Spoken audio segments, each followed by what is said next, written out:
Good evening, everybody. This is Dr. Bonsai.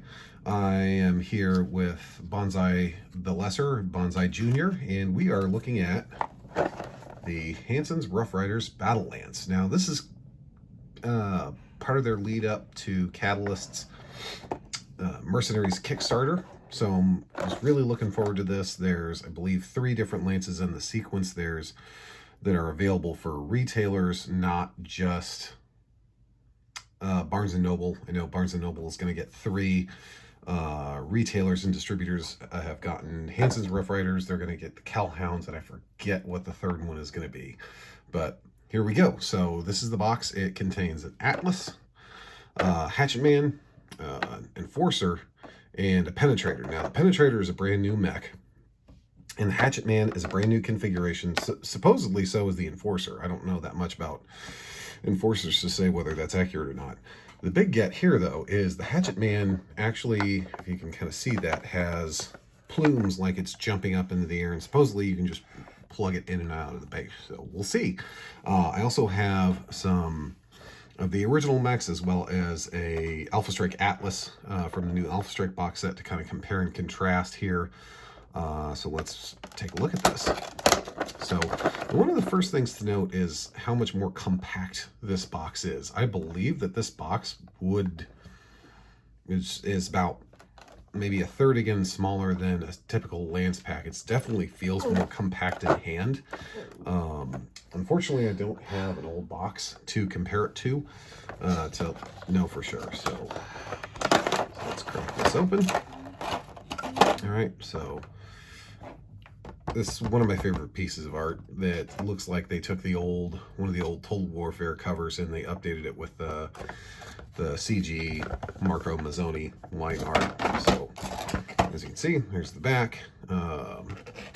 This, of course, review would not be possible without our good friends at Aries Miniatures and Games. Derek King, absolute king, as the name would imply, hooking me up with this for review purposes. Really excited. So he not only carries Battletech stuff, he carries Pokemon, he carries Feldherr storage bags, he has Reaper stuff, FLG, mats, Army Painter, Chessex, Ironwind, and others. And he's also expanded into the G.I. Joe and Transformers space for RPGs and tabletop games. So before we get into the next, let's take a look at the paperwork. So we've got, as with most of these Lance packs nowadays, we get kind of a deck of cards of both renowned pilots that you can kind of insert into your campaigns, as well as the Alpha Strike. So this is a Hatchet Man 6D. And then we have the 8S, and as you can see, one of the things that I think is clever that they've been doing with the Alpha Strike cards is the icons that apply to this configuration are lighter than this. So this one is actually a Republic Ill-Clan era, and this one is from FedCom Civil War all the way up. This is the Enforcer 5D. Against from actually Clan Invasion all the way up, and then the Enforcer 5R. So you can go ahead and pause on any of these to get a good look at the stats. You have the Penetrator, the 4D, which is of course a late Clan Invasion mech. Oop, Dr. Bonsai the Lesser is helping us with the card rotation here, and this one is a Jihad Plus version. And then of course we get the mech. The classic Atlas looking like a pumpkin on that. Super spoopy. And then an Atlas C2, which I believe is a Clan Tech Atlas. I need to work on my Atlas Foo, apparently. So there's that. And then here we have our pilots. We have Sturla Hubst, Matthew Young, Daniel Whalen, Kanako Manta, Mbeke Strahan, Farron O'Reilly, Gendios Baramba, and everybody's perennial favorite Archer Christofori, RIP, was totally done dirty by not having a satisfying finish to his arc there. Also, I love the fact that they're still using the Blaine characters in this, even though they're no longer working with Blaine. If that causes you a problem, if you don't like that. Letters on a postcard. 1234 whogivesacrap.com. All right, and my son is showing off some old Gundam figures that he was bequeathed because my parents kept those when I was a kid. So anyways, here we go. So here's our Formex. So let's start off with the Atlas, the iconic, the legendary Atlas. Nothing to write home about. Very standard, very business as usual. I also have this is the Atlas that came with the Alpha Strike box, so slightly more crouched, less upright, arms kind of at the ready. And this is the this Atlas here has been primed, and you can kind of see, so these guys are kind of similar, but still the Atlas is a unique pose. So just because you have 3 Atlases doesn't mean they're all going to be the same. So we have that, and then we have the Enforcer. The Enforcer here, which, again, I'm not an Enforcer guy, so upon first inspection, I'm not sure that there's any major differences. It looks like the jump jets are actually mounted in the torso. The gun might be a little bit different. Hey, Gray. It's okay, buddy. And that's compared to the standard Enforcer that came with the latest Kickstarter. So it looks like the barrel venting is different. Here, see if I can't get this thing to focus.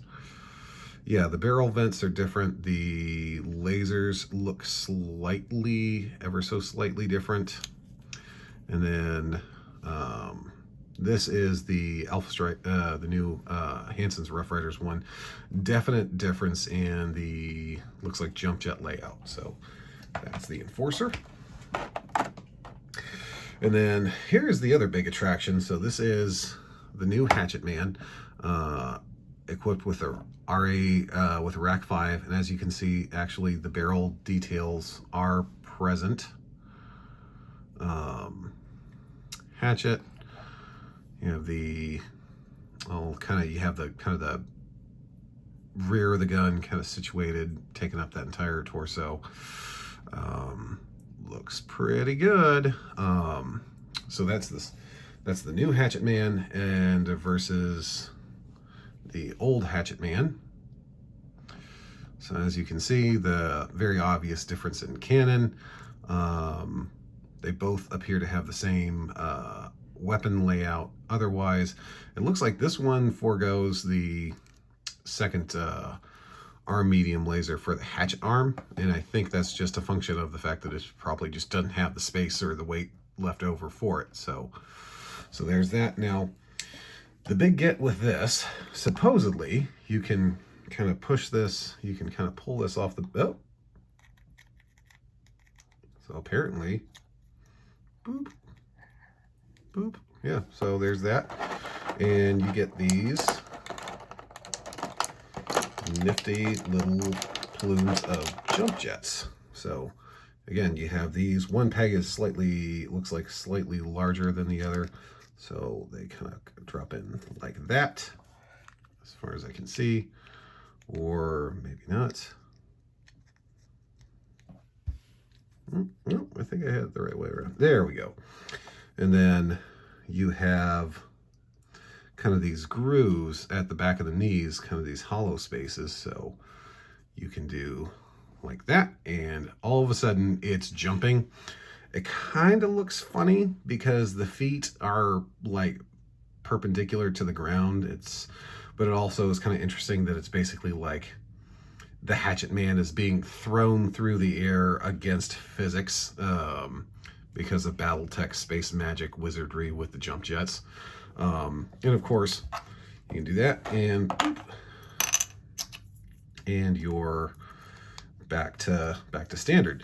So I'm sure there's going to be plenty of clever players out there that are able to work it out to where they can probably magnetize it or even just friction fit after everything gets painted, where like, oh, my mech jumped, and you just drop it on the jump jets, and I'm pretty sure that would work. And of course the brand new unique mech for this, the Penetrator, which is a really good solid heavy design, lots of lasers, fantastic reimagining based off of the compared to the original artwork. I apologize, my assistant is being super fidgety, but yeah, so you can see the AMS system is clearly articulated. All the medium pulse lasers are clearly articulated, so are the medium or the large pulse lasers, the jump jets, and the legs. The Penetrator is a great mech, and it's a problem whenever you fight it, no matter what era it's in. That's how good the Penetrator is. So that's pretty much it. So that's the review of the Hansons Roughriders Battle Lance. I'd like to thank you all for joining me. And again, if you have any interest in this or other miniatures, head out to Aries Games Miniatures, who so graciously helped me obtain this box set. So thanks very much for your time. Have a good day, guys.